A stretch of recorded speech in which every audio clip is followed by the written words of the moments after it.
बकवास से घटिया से खाना बनाया है। मेरे को नहीं खाना बकवास से घटिया से खाना। आंटी खाना खाओ आके। नहीं खाना। बात बात पर गुस्सा होना, हर टाइम अग्रेसिव मूड में रहना और कुछ भी कहने पर बेकाबू हो जाना। क्या आपके बच्चे में भी इसी तरह के सिम्टम्स मौजूद हैं? या आपके बच्चे का नेचर और बिहेवियर भी हूबहू ऐसा ही है, या बनता जा रहा है और उसकी इन्हीं हरकतों से आपको उस पर गुस्सा आता है? तो हम आपको बताते हैं कि ये टाइम बच्चे पर गुस्सा करने का नहीं, बल्कि इस वक्त आपके लिए जरूरी है कि आप पता लगाएं कि आखिर बच्चा ऐसा क्यों कर रहा है। पेरेंट्स का झगड़ा है या डोमेस्टिक वायलेंस है या ऐसा कुछ आते फैमिली के अंदर हैं जिससे कि चिड़चिड़ापन बिहेवियर है, तो क्योंकि बच्चे बहुत ज़्यादा उस चीज़ को सीखते हैं, उस चीज़ को मानते हैं और उसको कॉपी करते हैं। और जो कारण हो सकते हैं, बच्चों के अंदर खुद का एक फ्रस्ट्रेशन है। हो सकता है कि बच्चे की जो आकांक्षाएं हैं, जो बच्चे की जो एक अपनी डिमांड्स हैं, सपोज़ वो एक चॉकलेट चाहता है, सपोज़ वो एक टॉय चाहता है, वो क्या कहते हैं कि पूरी आकांक्षाएं पूरी नहीं हो पा रही हैं। और भी कारण ये हो सकते हैं कि सपोज़ बच्चे के ऊपर किसी ने कोई बुलिंग की हो या किसी ने बहुत ज़्यादा प्रेशर डाला हो, उससे बच्चा कई बार चिड़चिड़ा हो जाता है। जैसे जैसे बच्चे की उम्र बढ़ती जाती है, उसकी ऑब्जर्विंग पावर भी बढ़ने लगती है और वो अपने आसपास के माहौल को देखकर होने वाली एक्टिविटीज को भी अपने अंदर अडॉप्ट करने लगता है। धीरे धीरे ये बात बच्चे के बिहेवियर में शुमार हो जाती है। इसी तरह अगर बच्चे के सामने पेरेंट्स अग्रेसिव बिहेवियर शो करेंगे तो बच्चे भी वैसा ही व्यवहार करने लगते हैं। यानी कहीं अनजाने में आप खुद ही तो अपने बच्चे के बिहेवियर को नहीं बिगाड़ रहे। इसलिए बच्चे के आसपास के माहौल पर नजर बनाकर रखें।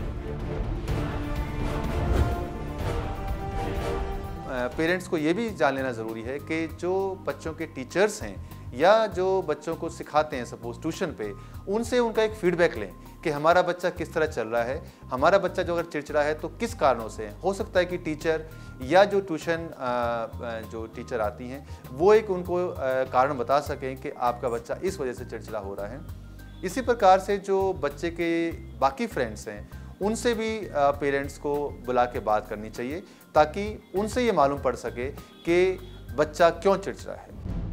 अक्सर पेरेंट्स को लगता है कि अगर बच्चा किसी बात के लिए जिद कर रहा है या मान नहीं रहा तो उन्हें बच्चे के साथ थोड़ा सख्ती से पेश आना चाहिए, और वो ऐसा करने भी लगते हैं।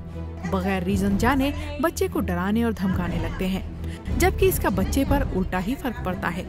इसलिए बच्चों के साथ डील करते वक्त कुछ बातों का ध्यान रखना बेहद जरूरी है। बच्चे को अच्छी तरह से उसका एक मूड अच्छी तरह से फ्रेश करें और फिर उसको ये देखें कि क्या रीज़न है जो कि बच्चा चिड़चिड़ा हो रहा है।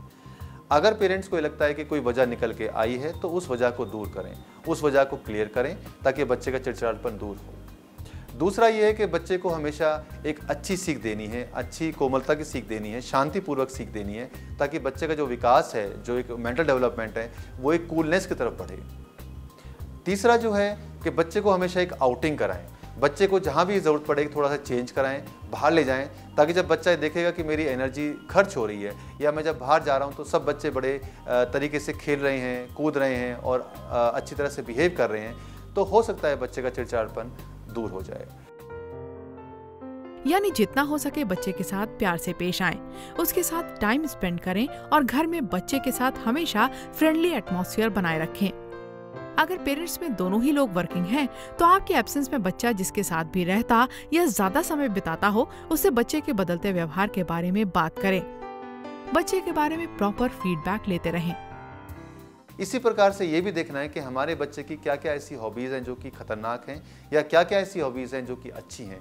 जो अच्छी हॉबीज़ हैं उनको डेफिनेटली उन्होंने प्रोत्साहन देना है, उनको उन्होंने इनकलकेट करना है, लेकिन जो ख़राब हॉबीज़ हैं उनको डेफिनेटली उन्होंने रोकना है और उनको जहाँ तक हो सके उसको बिल्कुल कहना चाहिए डिमोरलाइज करना है, उसको बिल्कुल आगे नहीं बढ़ने देना है।